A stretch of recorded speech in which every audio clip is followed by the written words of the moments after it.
Louvado seja o nome do Senhor. Isso é ser igreja, é estarmos juntos, orando uns pelos outros, colocando as nossas necessidades diante de um Deus tão poderoso, um Deus que é vivo, um Deus que tem a última palavra acima da medicina, porque Ele é o médico dos médicos. E nós estamos reunidos como família, na presença desse Deus tão poderoso. E toda ação do mal cai por terra imediatamente, quando o nome do Senhor Jesus é pronunciado. Esse é o nome que nós seguimos, é aquele que governa a nossa vida, é aquele que governa a igreja, e é aquele que continuará governando para todo sempre, cheio de graça, cheio de bondade, cheio de glória. Eu quero convidar os irmãos a abrirem suas Bíblias nessa noite, no texto que escreveu o apóstolo Paulo para a igreja de Colossos, Colossenses capítulo 2, a partir do versículo 6, que será o texto para a nossa meditação nessa noite. Colossenses capítulo 2, a partir do versículo 6. Assim nos ensina a palavra do nosso Deus. Colossenses 2, 6 diz: Portanto, assim como recebestes a Cristo Jesus, o Senhor, assim também nele andai, arraigados e edificados nele e confirmados na fé, assim como fostes ensinados, abundando em ação de graças, tendo cuidado para que ninguém vos faça presa sua, por meio de filosofias e vãs sutilezas, segundo a tradição dos homens, segundo os rudimentos do mundo e não segundo Cristo. Porque nele habita corporalmente toda a plenitude da divindade, e tendes a vossa perfeição nele, que é a cabeça de todo o principado e potestade, no qual também fostes circuncidados com a circuncisão não feita por mãos no despojado corpo da carne, a saber, a circuncisão de Cristo, tendo sido sepultados com ele no batismo, no qual também fostes ressuscitado pela fé no poder de Deus, que o ressuscitou dentre os mortos. E a vós, quando estáveis mortos nos vossos delitos e na incircuncisão da vossa carne, vos vivificou juntamente com ele, perdoando-nos todos os delitos. E havendo cancelado o escrito de dívida que havia contra nós nas suas ordenanças, o qual nos era contrário, removeu inteiramente, cravando-o na cruz. E tendo despojado os principados e potestades, os exibiu publicamente, e deles triunfou na mesma cruz. Ninguém, pois, vos julgue pelo comer ou pelo beber, ou por causa de dias de festa, ou de lua nova, ou de sábados, pois tudo isso são sombras das coisas vindouras, mas agora o corpo é de Cristo. Ninguém atue como árbitro contra vós, afetando humildade oculta aos anjos, firmando-se em coisas que tenha visto, inchado vãmente pelo seu entendimento carnal, e não retendo a cabeça, da qual todo o corpo provido e organizado pelas juntas e ligaduras vai crescendo com o aumento concedido por Deus. Que Deus abençoe a leitura da sua palavra. Vamos orar. Pai, quantas coisas lindas que já presenciamos nesta noite na tua casa. Nós estamos aqui, Senhor, porque foi o Senhor quem nos amou primeiro. Foi o Senhor quem nos proporcionou o privilégio de estar aqui reunidos em teu nome. Obrigado a Deus porque temos visto os sinais, maravilhas que o Senhor tem operado no meio da tua igreja. Nós temos visto, ó Deus, quantas pessoas têm sido restauradas, transformadas, vidas sendo salvas pelo poder do nome de Jesus Cristo. E nesta noite, ó Deus, nós cremos que, mais uma vez, o Senhor há de falar aos nossos corações. Ó Pai, que tudo aquilo que nós iremos agora ouvir, que possamos sair daqui, ó Deus, preparados para praticar em nosso viver diário. Abençoe, ó Deus, a minha vida na transmissão da Tua santa palavra. E, ó Deus, muito obrigado, porque nós cremos que quando lemos a Tua palavra, sabemos que é boca do Senhor falando aos nossos corações. Usa a minha vida, ó Deus, como instrumento nas Tuas mãos, para a glória do Teu nome, para a honra do nome de Jesus. E é neste nome, ó Deus, que nós oramos neste momento, aquele que é a razão da nossa vida, a razão da igreja existir, Cristo Jesus. Amém e amém. Nesta manhã nós celebramos a ceia do Senhor e nós tivemos aqui um momento muito bonito e abençoador de comunhão no meio da igreja.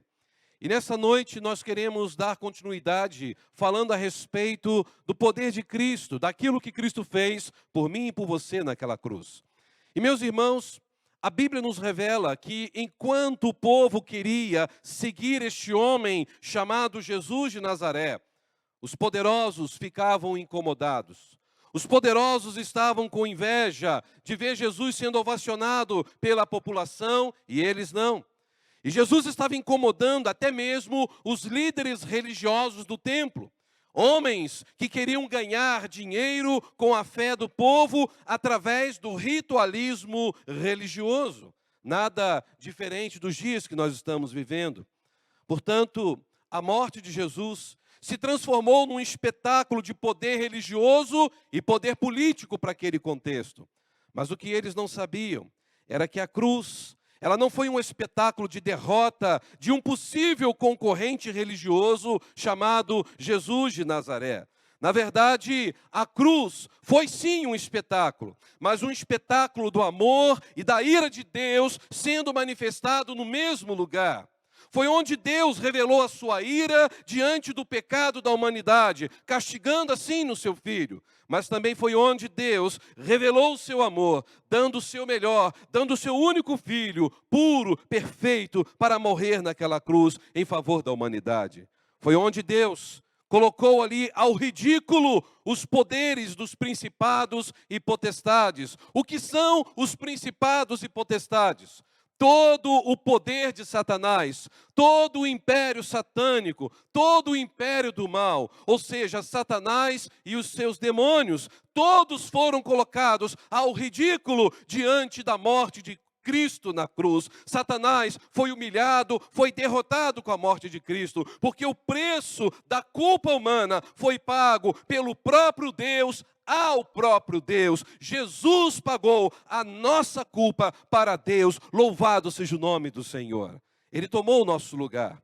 Uma vez uma pessoa me mostrou uma ilustração falando a respeito de um garoto que tinha comprado um passarinho, e aí começou a contar aquela história, e eu não estava entendendo muito bem de onde ele queria chegar, e na conclusão ele disse o seguinte: olha, o que está acontecendo aqui é o que aconteceu com a nossa salvação, que Jesus, ele pagou o preço da nossa redenção para Satanás, para nos tirar das mãos do diabo. Eu falei assim: da onde você tirou isso? Isso é heresia. Jesus não pagou o preço na cruz nas mãos do diabo. Jesus pagou o preço na cruz nas mãos do próprio Pai. O preço foi pago para Deus, porque Deus estava irado sobre o pecado da humanidade. Alguém tinha que pagar o preço pelo pecado. E quem pagou o preço? Somente alguém que era santo, puro e perfeito, que era Jesus Cristo. Por isso que aquele que morria ali na cruz, ele já existia antes da fundação deste mundo. Jamais Satanás iria negociar a redenção da nossa alma. Isto é heresia. A salvação foi paga ao próprio Deus, e Cristo, como Deus encarnado, pagou o preço ao próprio Pai, ao próprio Deus. Ou seja, Cristo foi aquele também que tinha criado cada átomo do universo juntamente com o Pai e juntamente com o Espírito Santo. Cristo, que morreu naquela cruz, que pagou o preço do nosso pecado diante de Deus, era aquele que conhecia, como conhece, cada peixe do mar pelo seu nome. Cristo era aquele que conhecia como conhece cada parte deste universo na palma da sua mão.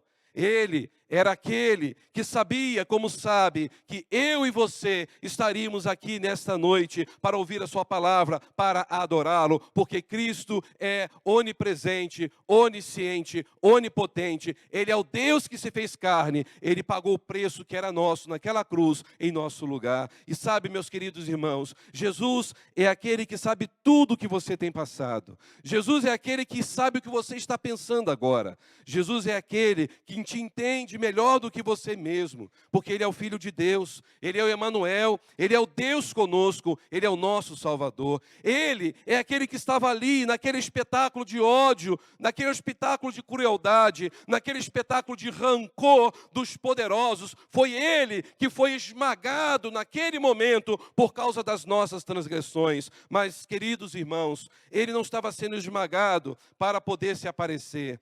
Ele estava sendo esmagado justamente para tentar trazer sobre a humanidade, naquele momento, uma mensagem de Deus, para eles entenderem: Deus não se esqueceu de vocês. Deus, em Cristo Jesus, se fez carne, veio a este mundo pagar um preço muito caro para que vocês pudessem ter acesso novamente ao Pai. Ou seja, o que Jesus passou ali foi a minha culpa, foi a sua culpa, foi a nossa culpa, foi por causa dos nossos pecados. Ele sofreu a nossa dor, ele sofreu a nossa morte para nos dar vida, para nos dar alívio, para nos dar uma vida em abundância. Louvado seja o nome do Senhor. É por isso que Paulo, com muita propriedade, pôde dizer aqui para a igreja de Colossos, ele disse que Cristo, nele, habitava corporalmente toda a plenitude da divindade. Meus irmãos, é por causa disso que a cruz se tornou o símbolo maior de toda a história da humanidade.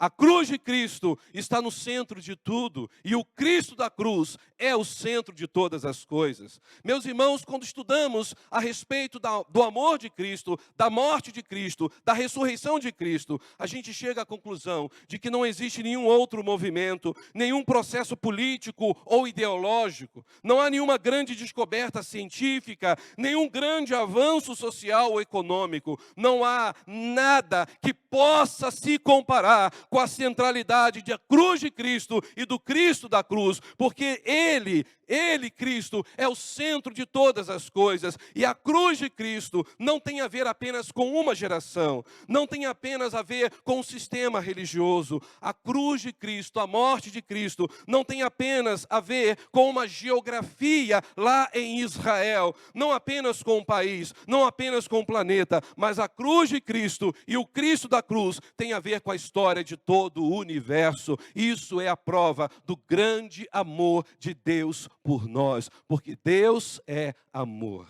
E se Deus é amor, João 3,16 diz que Deus amou o mundo de tal maneira que deu seu Filho unigênito, para que todo aquele que nele crê não, mas tenha a vida eterna. Louvado seja o nome do Senhor. Meus queridos irmãos, diante de muitos outros aspectos da cruz de Jesus, eu quero destacar nesta noite apenas duas questões que o apóstolo Paulo deixou claro aqui nesse texto.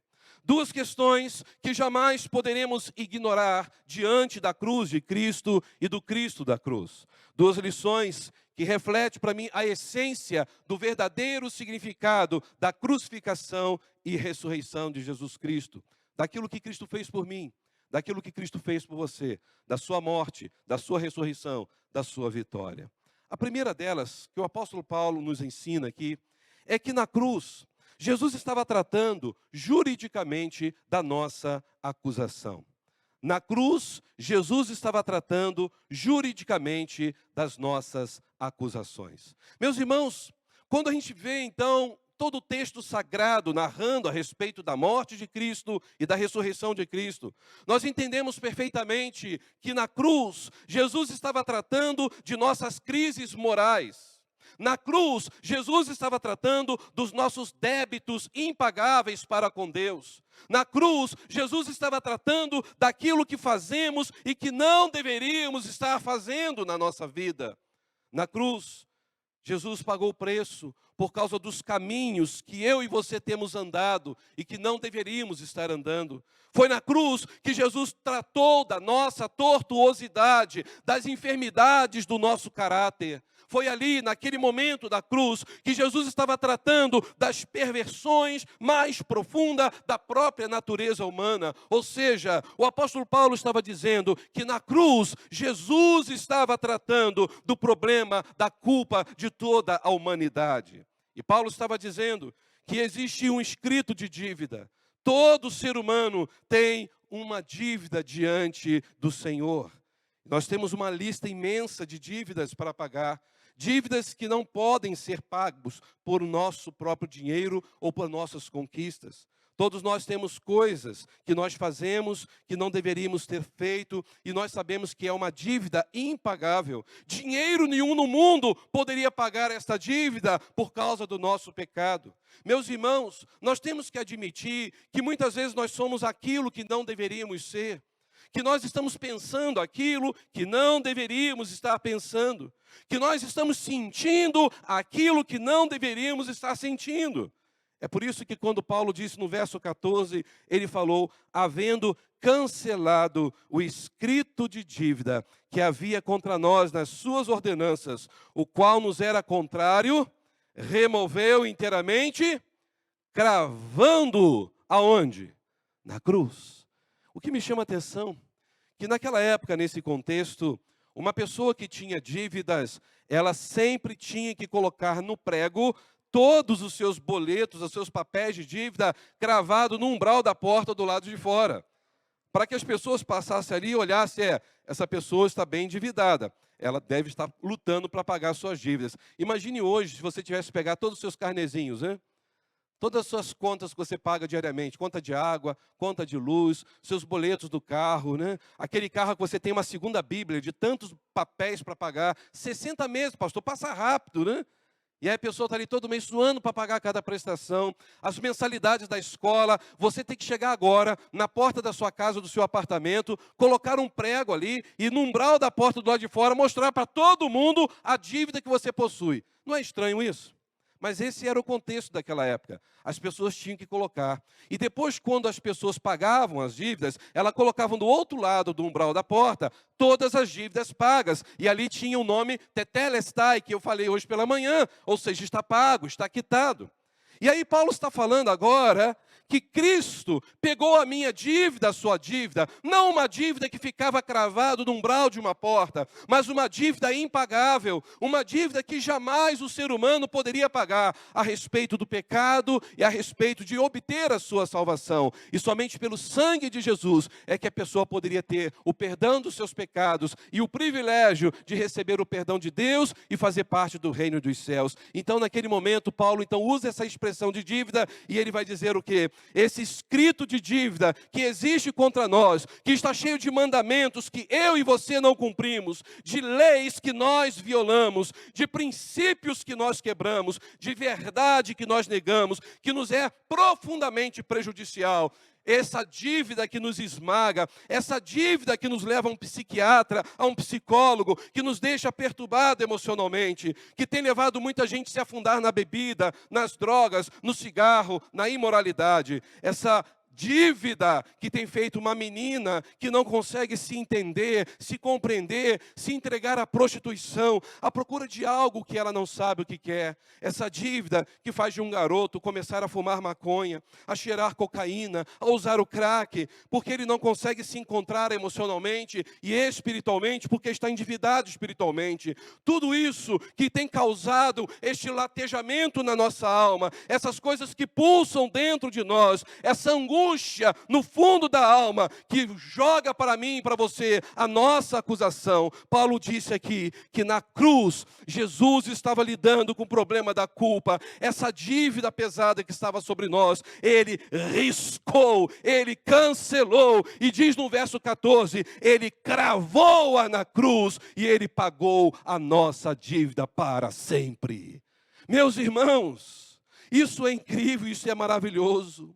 Aquilo que consta nas ordenanças sagradas, que nos era prejudicial, Jesus removeu inteiramente toda a nossa culpa e cravou-a na cruz. Louvado seja o nome de Jesus. É por isso que Jesus gritou, está consumado, porque Ele pagou o preço. Ele disse, o débito está quitado. Já não havia mais dívida nenhuma. Ele afirmou isso categoricamente naquela cruz. Ele arrancou das paredes do inferno toda a nossa culpa e encravou na cruz. Por isso que pelo sangue de Jesus nós temos perdão dos nossos pecados e hoje eu e você temos livre acesso a Deus.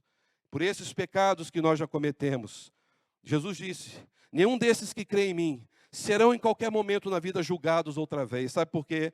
Porque foi pago, foi consumado. É por isso que quando você ora e fala, Senhor, me perdoe pelo pecado que eu cometi, em nome de Jesus. Eu estou arrependido de verdade. Jesus, então, ele fala, está perdoado, meu filho. Pelo meu sangue derramado está perdoado.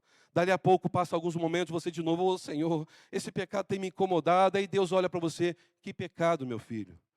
Senhor, você está brincando comigo, né? Aquele que eu cometi, eu não lembro. Mas qual pecado, meu filho? Senhor, o Senhor não é Deus? O Senhor não é poderoso? O Senhor sabe, aquele que eu fiz isso, isso e aquilo. Aí Deus fala, eu não me lembro. Por que que Deus fala assim? Porque Deus apaga as nossas transgressões. Ele lança no fundo do mar os nossos pecados confessados e Ele simplesmente nos oferece uma página em branco, uma nova chance para recomeçar a história da nossa vida. Ele é Deus, Ele apaga tudo pelo sangue de Jesus, o seu Filho. Eu e você, então, temos diante de Deus o perdão completo. Deus não fica assim, mas você fez aquilo aquela hora, né? O ser humano faz isso. Deus não, Ele perdoa, Ele apaga as nossas transgressões. Louvado seja o nome do Senhor. Mas sabe, queridos, muita gente nesse contexto não estava entendendo bem isso aí. E o que é incrível é que Paulo estava falando para pessoas que deveriam saber sobre isso da igreja de Colossos. Os irmãos da igreja ainda não estavam entendendo a eficácia da crucificação, da morte de Cristo naquela cruz. E Paulo estava falando aqui para crentes. Paulo não utilizou esse texto para falar com pagãos. As pessoas estavam cansadas de ouvir sobre o Evangelho, sobre Cristo, mas elas não tinham entendido ainda a eficácia da quitação das dívidas que Jesus concluiu naquela cruz em seus lugares. Elas não aprenderam. E por isso que elas continuavam vivendo uma vida religiosamente miserável. E aí Paulo deixou claro pelo menos 4 atitudes que aquela igreja continuou fazendo por não entender aquilo que Cristo fez na cruz, por não entender o cancelamento da dívida que eles tiveram por causa do sangue de Cristo. E aí eu digo rapidamente essas 4 questões. Primeiro, Paulo estava dizendo para aquela igreja que eles estavam se tornando escravos de um autoaperfeiçoamento humano. Escravos de um autoaperfeiçoamento humano. O que seria isso? Leiam comigo agora o versículo 8 desse texto de Colossenses 2. Nós já lemos e vamos repetir. Diz assim, tendo cuidado para que ninguém vos faça presa sua. Por meio de quê? Filosofias e vãs sutilezas. Segundo a tradição de quem? Dos homens. Segundo os rudimentos do mundo, mas não segundo Cristo. Por que ele vai falar Cristo? E ele diz então quem é Cristo. Olha o verso 9. Porque nele quem? Cristo, habita corporalmente o quê? Toda a plenitude da divindade, ou seja, Jesus é Deus. Você crê que Jesus é Deus? Ele é o Senhor da sua vida, é o Senhor da sua história, é Senhor da igreja. Paulo está dizendo, por que vocês estão preocupados com essas filosofias humanas? Por que vocês estão preocupados com aquilo que o ser humano acha que deve ser feito para agradar a Deus? Deus não quer ritualismo religioso, filosofias humanas. Deus quer um coração quebrantado e contrito. E olha o que diz o versículo 10. Paulo falou para aqueles irmãos, tendes a vossa plenitude nele. Nele quem? Cristo. E ele vai falar que Cristo, além de ter toda a plenitude, ele é o cabeça de quem? De todo o principado e potestade. Meus irmãos, o que Paulo estava dizendo é que Cristo é o Todo-Poderoso, que Ele é Senhor, Ele é o cabeça, e o principado e potestade, todo o poder do mal, estão debaixo dos pés do Senhor, estão esmagados, derrotados para sempre. Nada, nenhum poder do mal pode resistir ao poder do nome de Jesus Cristo. Às vezes eu escuto algumas igrejas, pessoas falando, você tem que cantar comigo aquela música, pisa, pisa no inimigo. Você já cantou essa música? Não levanta a mão não, por favor, né? Essa música foi muito cantada aqui no Brasil, principalmente no estado do Rio. E ainda tinha coreografia. Será que eu arrisco, Henrique? Você é exonerado? Não, né? E eles falaram assim, ó, pisa, pisa no inimigo. Vai lá, querido, pisa no inimigo agora, a vitória é tua. E o pessoal, eita, glória, Jesus está. Aonde está na Bíblia que eu e você pisamos no inimigo? Aonde a Bíblia afirma que nós temos poder para pisar na cabeça da serpente? O problema é que eles não entendem a palavra de Deus e criam músicas e o povo vai atrás. Romanos 16, 19 e 20 nos explica isso. Dentre outros textos, eu só quero ler esse com os irmãos. O que diz aí Romanos 16, 19 e 20? O Deus de paz fará o quê? Esmagará Satanás debaixo de quem? Dos nossos pés. quem vai esmagar? Sou eu ou sou você? Ou é você? Quem vai esmagar Satanás? Deus. Vamos ler então lá? Tem um texto aqui, Romanos 16, 19 e 20. Foi esse texto que colocou aí? Romanos 16, 19 e 20. Todos têm ouvido falar da obediência de vocês, por isso estou muito alegre. Mas quero que sejam sábios em relação ao que é bom e sem malícia em relação ao que é mal. Próximo versículo. E em breve, o Deus da paz esmagará Satanás debaixo dos pés de vocês, e a graça de nosso Senhor Jesus seja com vocês. Então, na verdade, quem tem o poder de esmagar e esmagou foi próprio Cristo. Satanás foi esmagado por aquilo que estava dito lá atrás, como profecia em Gênesis capítulo 3, que da semente da mulher viria alguém que iria fazer o quê? Esmagar a cabeça da serpente. E Jesus veio. E é isso que Paulo estava dizendo. Paulo estava dizendo para aqueles irmãos exatamente isso. Cristo já esmagou a serpente. Ele já esmagou o poder das trevas. Ele é o cabeça sobre o principado e potestade. E aqueles irmãos, então, estavam querendo buscar perfeição pelo ritualismo religioso.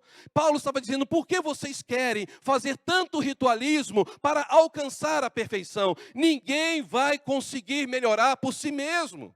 Se Cristo não estiver na vida de vocês, vocês nunca conseguirão ter uma vida digna diante de Deus. Vocês nunca ficarão de pé diante de Deus. Vocês nunca conseguirão experimentar o que é ver Deus esmagando Satanás debaixo dos seus pés. Não é a religiosidade, é Cristo, é o Senhor da glória. Então não busque um autoaperfeiçoamento. Não é a minha vida se autoaperfeiçoando religiosamente que vai me dar vitória sobre o poder das trevas. É Cristo que está sobre mim, é Cristo que está sobre você. Ele nos dá poder, Ele nos dá autoridade e Ele nos faz ser mais do que vencedores.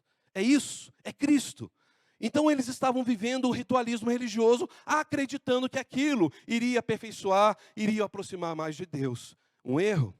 Uma outra questão que Paulo estava dizendo, que as pessoas, por causa desse zelo espiritual, começaram a praticar a automutilação.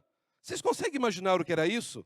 Meus irmãos, olha que incrível. Eles queriam agradar a Deus, mas não sabiam como agradar a Deus. Eles estavam com raiva de fazer o que faziam, de continuar pecando sempre no mesmo pecado. Começaram então a se mutilar para ter o perdão do Senhor. Vocês conseguem imaginar isso? Eles começaram então a fazer sacrifícios a si mesmo. E vejam comigo o versículo 11.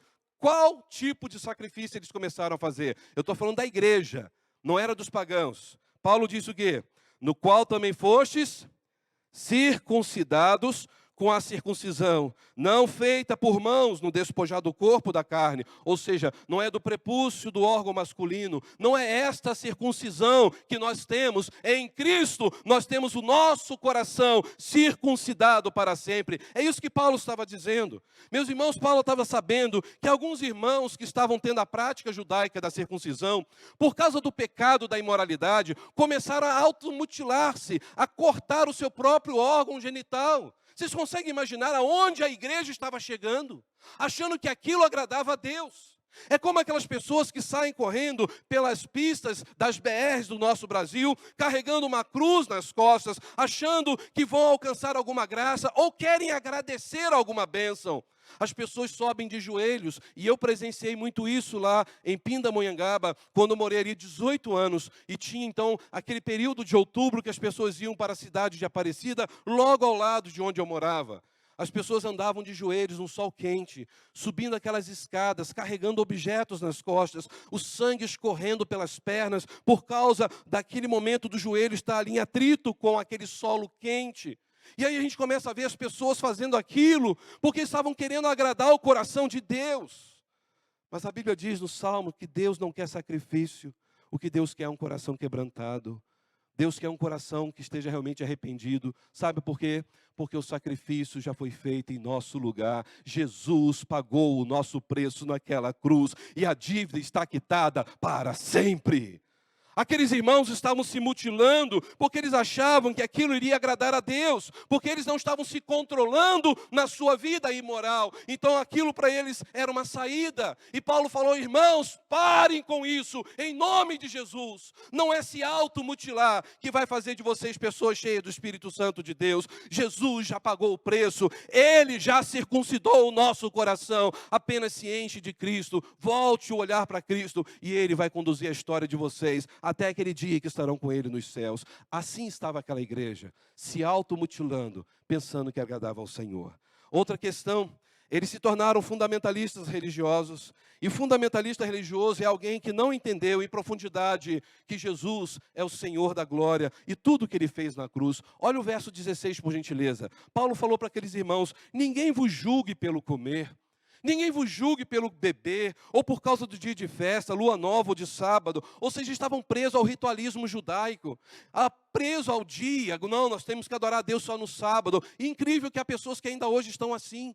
Nós adoramos o Senhor, como diz João 4:22, todos os dias. Nós somos adoradores por excelência. Eu adoro a Deus na igreja, na rua, eu adoro a Deus na escola, no trabalho, aonde eu e você estivermos, nós somos adoradores por excelência. Nós não precisamos de guardar dias, mas aquela igreja estava fazendo isso, preocupado com isso, o que pode comer, não pode comer. Imagine nos dias de hoje, nós aqui temos um hábito, pelo menos no Brasil, de comer o famoso chouriço. Alguém que gosta de chouriço? Está todo mundo em pecado. Porque chouriço é o quê? Sangue. Mas a Bíblia condena comer sangue, não condena? Mas por que Deus condenou comer sangue? Porque é pecado, vai me levar a ter uma vida imoral? Não, porque Deus também trabalhava com a vigilância sanitária. Deus sabia que aquele povo comendo carne de porco, principalmente fazendo algo com o próprio sangue, a maior parte das doenças, ou todas as doenças de um ser vivo, está no sangue. Então Deus estava preservando o seu povo a não comer aquelas coisas para não ficarem doentes. Quantas pessoas que você já ouviu falar que morreu com verme de porco? Ou seja, a pessoa não cozinhou corretamente. E naquela época, eles não tinham panela de pressão, não tinham fogão industrial, não tinham fogão com botijão de gás. Ou seja, não tinha uma temperatura elevada para cozinhar, para matar todas as bactérias. Eles faziam ali no fogo, tostavam um pouquinho, mandavam para dentro. Então Deus proibiu. Mas não porque aquilo iria fazer deles pecadores, não. Porque aquilo iria destruir o corpo deles, que deveria ser templo do Espírito Santo. Por isso, que tudo aquilo que destrói o seu corpo é pecado. Se você come demais, é pecado. Se você quer beber ou fumar, é pecado. Por quê? Porque está destruindo aquilo que Deus criou para ser morada do seu espírito. Então, meus irmãos, Paulo estava condenando, dizendo para aqueles irmãos que eles não tinham que ficar se preocupando com dias específicos, com regras, se podiam ou não comer isso ou aquilo, porque isso não tinha nenhum valor. Isso era puramente algo da lei, e a salvação nunca viria por isso. E aí Paulo estava dizendo o seguinte: vocês não precisam mais realizar esses rituais ao comer, ao beber, porque isso tudo são sombras daquilo que viria, mas aquilo que viria já veio. E quem veio? Jesus Cristo. Tudo isso que a lei falava mostrava que um dia viria o Messias. Ele veio, Ele é Jesus Cristo. Ele nos livrou de todo o legalismo da religião e nos fez ser verdadeiramente livres para sempre. Eu não preciso confessar meus pecados para um pastor, para um padre ou para qualquer líder religioso. Eu posso falar diretamente com Jesus, o meu mediador, porque Ele intercede de forma jurídica pela minha vida diante do Pai. Louvado seja o nome do Senhor. Eu e você podemos, aonde nós estivermos no dia a dia, falar com Jesus, porque Ele é Emanuel, Ele é o Deus conosco, Ele nos perdoa, Ele nos purifica e Ele cuida da nossa vida. É por isso que na cruz nós entramos em outra dimensão. Nós não estamos mais nesse radicalismo fundamentalista religioso. E por último, Paulo estava falando aqui que a igreja estava se tornando escrava de regras dogmáticas. Estava se tornando servos de doutrinas inventadas pelos outros, doutrinas conduzidas pelos outros, doutrinas que criavam mediadores, doutrinas que criavam medianeiras, verdadeiros guias espirituais, pessoas que estavam buscando, de certa forma, gurus sobre a sua vida espiritual. E aí Paulo disse o seguinte: se vocês entenderem a centralidade da cruz de Cristo e do Cristo da cruz, jamais vocês vão precisar desses gurus espirituais. Meus irmãos, o que nós temos que entender é que quando Cristo morreu na cruz, Ele já abriu acesso ao Pai para sempre. Eu e você podemos falar com Deus a qualquer momento da nossa vida, em qualquer circunstância. Ele está pronto para nos ouvir. Deus não está longe de nós a ponto de não sentir as nossas lágrimas caindo dos nossos olhos. Ele sabe o que você está passando, Ele sabe da sua angústia, Ele sabe de todas as lutas que você tem passado com a sua família. Só que Ele não quer que você fique preso ou presa nesta religiosidade, nesses dogmas humanos. Para os irmãos terem noção, vocês viram duas pessoas aqui nessa noite tocando um instrumento do diabo? Pastor, Deus me livre, está amarrado em nome de Jesus. Pois é, né, Ricardo? Violino, até o século XVIII, era chamado de rabeca de Satanás. O violino, porque era muito tocado em prostíbulo, as pessoas tocando, adorando lá e pulando, né? Adorando a carne, né? O piano também era. Vocês conseguem imaginar? O problema está nos instrumentos? O problema estava o quê? Na situação, nas circunstâncias. Hoje, o violino é um instrumento sacro, né? O piano é um instrumento maravilhoso. Não é assim? A bateria, na minha época de infância, que eu fui criado na igreja batista, era um instrumento do mal, era rock. Rock é instrumento do diabo. Isso não jamais poderia estar dentro da igreja. Não é assim? Quantos aqui foram criados só tinha órgão? Não podia ter nada. Olha só órgão. Era um instrumento sagrado. O dia que a bateria entrou, o pessoal falou, meu pai, o diabo está atrás da bateria. Jesus, guitarra, Senhor, essa igreja não é mais tradicional, essa igreja não é mais de Jesus, guitarra, não é aquele instrumento que o pessoal canta e faz, e aí quebra no chão, né? Isso é do demônio, pastor. Não, a música é de Deus, o instrumento é divino, o problema é para quem você está tocando. Não são os instrumentos. Então as pessoas criam dogmas, regras, normas. Para você poder ser santo, você tem que fazer isso ou aquilo. Se você quer ter uma vida consagrada, acabar o culto, passe naquela portinha ali, saia lá por trás e você vai receber a bênção na sua vida. Aí a pessoa faz aquela fila, né? Aí chega ali, o pastor está ali com um copo d'água ungido. Né? Deus te abençoe, meu irmão. Deus te abençoe, minha irmã. Vocês conseguem imaginar isso? Mas isso está acontecendo. Não só lá fora, mas no meio evangélico. Eu chamo isso de macumba evangélica. Meus irmãos, eu não preciso desses rudimentos dogmáticos das igrejas, criando coisas que nos afastam de Deus, colocando poderes nessas coisas, mas o poder está em Cristo. Cristo nos deu liberdade de adorá-lo com guitarra, com bateria, com teclado, com piano, tudo quanto tem fôlego. Louve ao Senhor, louvai ao Senhor. Jesus é o único que é digno de receber adoração com todos os instrumentos, com toda a força das nossas vozes. Meus irmãos, quando as pessoas entenderem o sacrifício de Cristo, elas serão libertas das religiosidades fundamentalistas. Você não precisa de campanha de super pastores. Vocês já ouviram falar isso? Campanha dos 318. Me perdoe se você já frequentou este lugar, não vou falar o nome por ética, né? Então vamos juntar os 318 pastores aqui na igreja. 318 pastores vão ter muito mais poder para orar sobre a sua vida. Sessão do descarrego. Você nunca foi não, né? Em nome de Jesus. Pastor, mas tem lá, e está lá uma faixa enorme. Irmãos, a gente não precisa de sessão de descarrego, porque Jesus já nos libertou de todo mal para sempre. Eu não preciso disso. As pessoas estão querendo médiuns. Fala comigo, pastor, o que Deus quer que eu fale? Deixa eu ver, meu irmão, em nome de Jesus. Ah, a palavra chegou para você. Telebênção. Isso virou moda lá em São Paulo, né? É só você ligar para lá e telebenção. Aí tem a caixinha de promessa. Pastor, você é contra a caixinha de promessa? Claro. Claro. Você quer ouvir as promessas de Deus? Leia a Bíblia de Gênesis e Apocalipse. Aí a pessoa pega aquela palavra ali na caixinha. Espera aí, Senhor, de novo, vamos lá, Senhor, fala comigo, né? Isso não é um esoterismo, não é uma forma de você querer ver Deus falando com você, mas tem que ser do jeito que você quer. Não é assim? Como disse aquele pastor, a pessoa estava desesperada, ela estava sem esperança na vida dela, e ela falou, Deus, fale comigo pela tua santa palavra, o que eu devo fazer? Aí diz lá o texto, e Judas foi se enforcar. Senhor, é para fazer isso, de repente vou abrir de novo, deve estar errado isso aí, e tu vai e faz o mesmo. Foi a Bíblia que mandou me matar, Senhor. Não tem sentido, meus irmãos. Isso que eu falo, que as pessoas estão cegas por causa dos dogmas criados por homens. Meus irmãos, nós não precisamos de nada disso, de espírito intermediário que nos traga revelações de Deus, de pessoas que se dizem profetas de Deus. Uma vez eu fiquei chocado em São Paulo, que um rapaz chegou para mim e fez justamente assim: Pastor Wellington. Eu olhei para o lenço assim: o que está acontecendo? Ele fez assim: ó, eu estou com muita fome. Eu olhei assim: sabe quem vai me morder? E colocou assim: manda ver na palavra que hoje estou aqui com vontade de comer da palavra de Deus. Aí guardou o lenço e eu olhei para ele: meu querido, se você está com fome é porque você não tem lido a palavra diariamente na sua vida.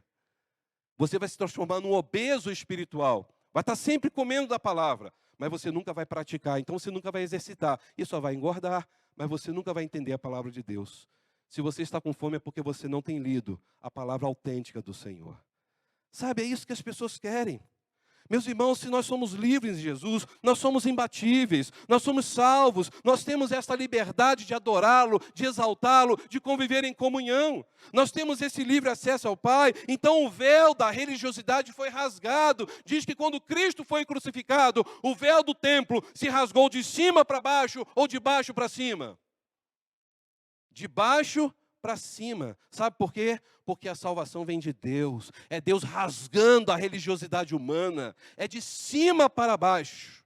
Eu falei de baixo para cima, né? É de cima para baixo. Às vezes a gente erra também, tá, irmãos? Fica tranquilo, né?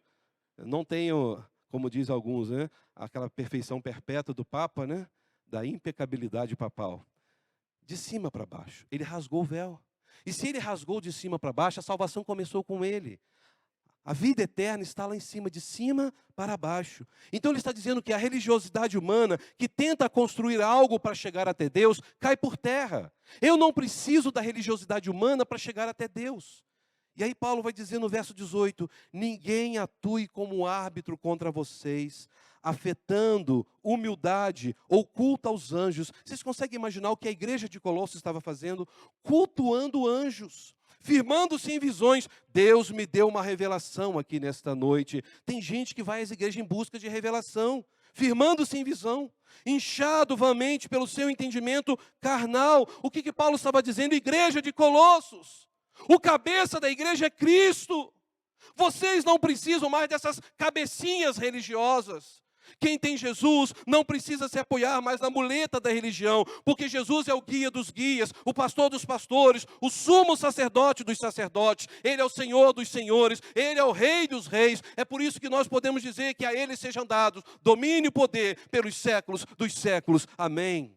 Nós não somos perfeitos, mas Paulo disse no verso 10 que pelo sangue de Jesus nós nos tornamos perfeitos aos olhos de Deus, somente pelo sangue de Jesus. É por isso que a cruz, ela resolveu o nosso problema jurídico. Jesus pagou a nossa dívida e foi pago para sempre. A nossa culpa foi resolvida pelo sangue de Cristo naquela cruz. A última lição, porque eu fechei agora os 4 pontos dentro do primeiro ponto a respeito do que estava acontecendo naquela igreja. Mas eu vejo que aqui é uma parte muito forte que Paulo estava dizendo. Paulo disse aqui que através da cruz de Cristo, do Cristo da cruz, nós conseguimos ter a vitória sobre os piores inimigos da humanidade. Os piores inimigos da humanidade, Paulo disse no versículo 15, vamos ler? Tendo despojado. Despojado é pegar as armas e jogar no chão.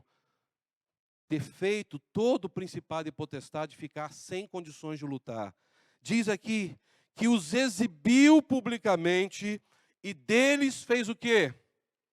Triunfou. Puxa, Jesus estava sendo morto, ele estava sendo derrotado. Não, pelo contrário. Na cruz, Jesus estava expondo ao ridículo todo o poder do mal, todo o poder das trevas. Meus irmãos, aqui nesta cidade, nós temos muitos principados.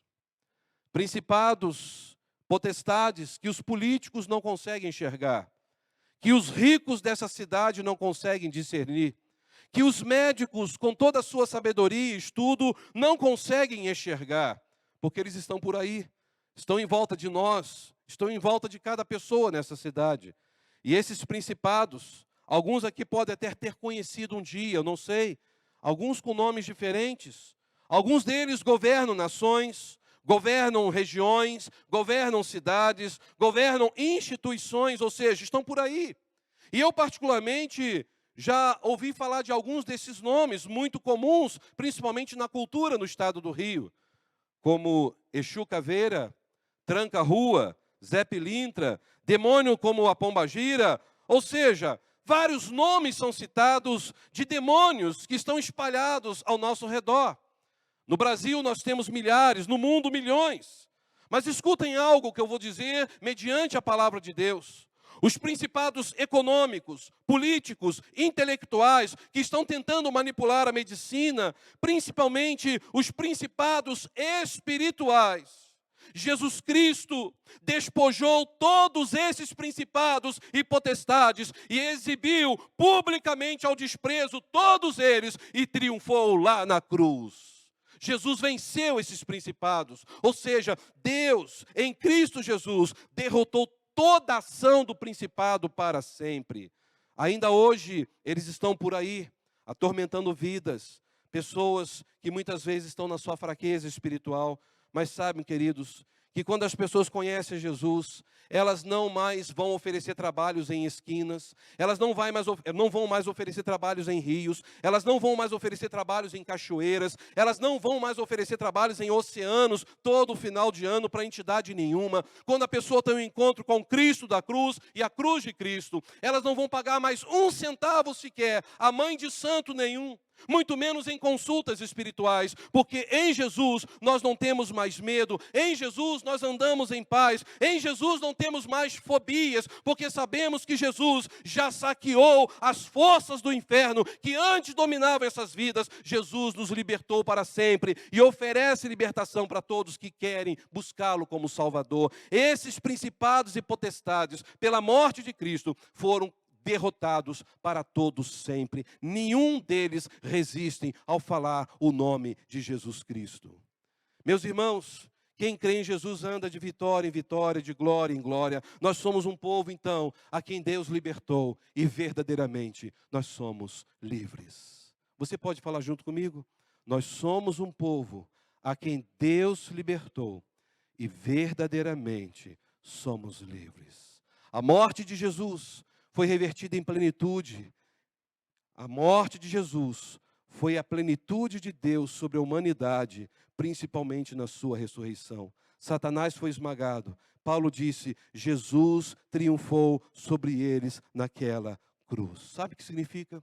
Que os maiores inimigos do homem, os maiores inimigos da mulher, foram vencidos por Jesus Cristo. Foram vencidos porque Cristo derramou sangue naquela cruz. Mas aí preste atenção nessa parte final que eu vou dizer aos irmãos. A partir daquele momento, a morte não teria mais a última palavra. Jesus triunfou sobre a morte, instalando a ressurreição para si mesmo. Jesus inaugurou a imortalidade e a eternidade para todos os seus servos que iriam um dia encarar a morte, porque nós vamos encarar a morte, a não ser que estivermos vivos quando Cristo voltar e nos levar para sempre morar com Ele nos céus. Mas nós vamos encarar a morte. Só que quando nós olharmos para a morte, nós vamos dizer, morte, você não pode mais me dar medo, porque Cristo, Ele morreu por mim e me deu vitória completa. Eu não tenho mais medo de você. Meus irmãos, a morte de Cristo nos justificou, a morte de Cristo nos faz ser triunfantes, a morte de Cristo revela que agora eu e você temos uma vida que está sempre plena da bondade de Deus, sempre plena do seu Espírito Santo. Há muitas pessoas ainda presas a ritualismo, mas Paulo estava dizendo, não precisamos de nada disso, porque Jesus já derrotou o maior inimigo do ser humano, os principados, potestades e a morte. Meus queridos irmãos, quando eu estudo a palavra de Deus, eu vejo que não tem outra saída, não existe nenhum outro Salvador. Frequentar uma igreja não é suficiente, ser batizado não é suficiente, ser religioso e zeloso não é suficiente, a não ser que você reconheça que o seu pecado é horrível aos olhos de Deus, que o seu pecado merece a ira de Deus, que enquanto o seu pecado dominar você, continuar sendo como um bichinho de estimação, você estará perdido para sempre, mesmo com toda a sua religiosidade. Mas se você reconhecer que Jesus é o Senhor da sua vida, se você confessar os seus pecados a Cristo e falar, Senhor, venha morar no meu coração para sempre, você receberá perdão, redenção da sua alma. Você será lavado pelo sangue do Cordeiro e você estará sendo salvo para sempre. Não vai perder a salvação uma hora que você falhar, mas você terá a salvação para todo sempre. O seu nome estará escrito no livro da vida para sempre, por causa do sangue de Jesus Cristo. E aí pense comigo, se você entende que Jesus é o Senhor da sua vida, por que você ainda não o confessou publicamente? Se você entende que Jesus é o Senhor da sua vida, por que o pecado está sempre dominando as suas atitudes? Se você confessou Jesus como Senhor da sua vida, por que você não tem prazer de ler a Bíblia, de orar, de estar na casa de Deus, de amar, de perdoar? Talvez seja o momento de reavaliar a sua experiência com Deus, porque a Bíblia é clara nos dizer: se alguém está em Cristo, nova criatura é. As coisas velhas se passaram, porque tudo agora se fez novo. Talvez você esteja sendo escravizado ainda pelo pecado. Chegou a hora de você dar um basta. Chegou a hora de você falar exatamente assim: pecado, você não dominará mais a minha vida, porque Jesus é o Senhor absoluto da minha história. Principado e potestade, vocês podem fazer o que quiser ao meu redor, mas o meu Redentor está vivo. Eu sou inabalável. Jesus está comigo, porque há poder no nome de Jesus. Há poder no nome de Jesus. Eu quero convidar você a fechar os seus olhos. Essa salvação que vem de cima para baixo, que rasga o véu da religiosidade, esta salvação em Cristo Jesus tem sido anunciada aqui há 75 anos. Muitas vidas foram transformadas pelo poder de Jesus Cristo. E quem sabe nesta noite, você também não poderá ser mais um que também vai experimentar o que é nascer de novo, receber perdão para os seus pecados, abandonar o fundamentalismo religioso, abandonar esses dogmas criados por homens.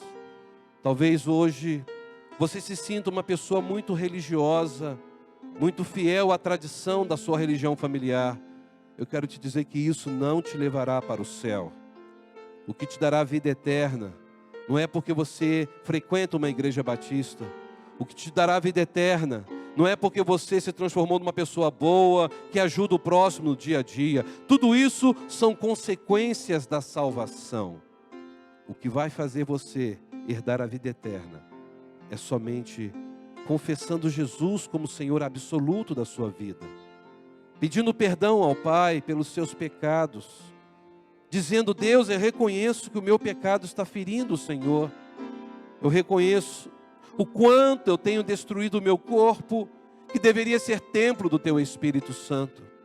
Diga para o Senhor.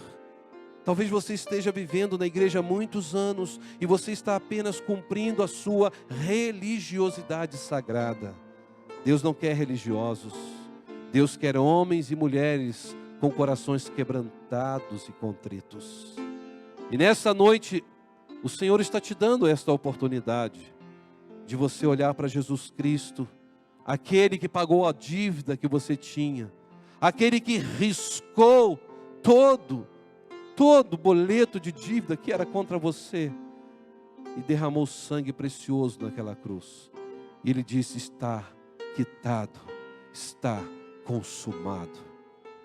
Esta noite o Senhor quer mudar a história da sua vida, mas o Senhor bate a porta do seu coração. Depende de você dizer para o Senhor: Pai, eu sempre fui muito preso na minha religião, na religiosidade que eu sempre vivenciei, mas agora eu não quero mais viver isso, porque eu sei que em Cristo eu estarei livre de toda essa religiosidade, porque eu estarei agora diretamente falando com Cristo, sem a necessidade de ninguém para me mediar até o Pai.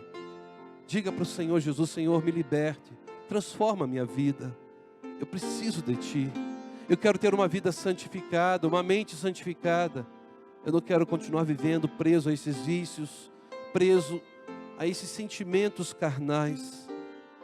Diga para o Senhor o quanto você deseja ser liberto, o quanto você quer ter uma experiência nova, de uma nova vida a partir de hoje. O Senhor está aqui do seu lado, Ele te conhece. Aliás, Ele te criou. Ele sabe onde você mora. Ele sabe o que você está passando dentro da sua casa. Ele sabe das enfermidades que você tem enfrentado. Ele sabe das adversidades que você tem lidado dia após dia. Mas Ele diz para você aqui agora: vinde a mim, todos que estão cansados. Vinde a mim, vocês que estão sobrecarregados, e eu vos aliviarei. Esta palavra de Deus, por meio de Cristo Jesus, o nosso Salvador, é que tem transformado muitas vidas e continuará transformando até a volta de Jesus. Eu quero convidar a igreja a ficar em pé agora, neste momento, com temor e com tremor, porque nós estamos na presença do Senhor. Nós estamos na presença daquele que morreu naquela cruz, o Senhor Jesus Cristo, mas que está vivo e está aqui agora entre nós e em nós. Ele sabe perfeitamente por todos os caminhos que você tem andado. Ele conhece os seus erros. Ele é onipresente, onisciente, onipotente. E Ele está te dando a sua melhor e maior oportunidade na sua vida. E quem sabe não será a última oportunidade que Deus está te dando agora, por meio de Jesus Cristo. De você poder dizer: Senhor, venha fazer morada no meu coração. Senhor, eu reconheço quanto eu tenho pecado, mas também eu creio que o Senhor tem poder para me perdoar e me purificar de toda a injustiça. Então este é o seu momento de entregar a sua vida nas mãos de Jesus Cristo. Aquele que se entregou por você. Aquele que pagou a dívida naquela cruz. E a melhor maneira de você fazer isso é confessando publicamente, dizendo: Senhor, eu não quero mais continuar vivendo longe de Ti. Senhor, eu não quero mais ficar preso em religião ou religiosidade. Eu quero somente Jesus Cristo para a minha vida, hoje e para sempre. Se esse é o desejo do seu coração, eu quero orar por você. Eu quero te dar um abraço. Então venha aqui à frente. Eu quero orar por você. Venha e diga: Senhor, aqui estou. Minha vida, tudo que eu fiz, todos os meus fracassos, eu coloco diante de Ti. Todas as falhas que eu cometi, eu coloco diante de Ti. O Senhor te perdoa. Ele te dá uma nova página. Ele vai escrever uma nova história na sua vida a partir desta noite. Porque pelo sangue de Jesus, você terá uma vida completamente transformada. Saia do seu lugar, pode vir aqui à frente, eu quero orar por você. Talvez você não terá outra oportunidade como essa, mas eu quero orar por você agora. E Deus te trouxe aqui para isso, venha. Independente de como a sua vida esteja, destruída, em pedaços, venha. Eu quero orar por você, em nome de Jesus.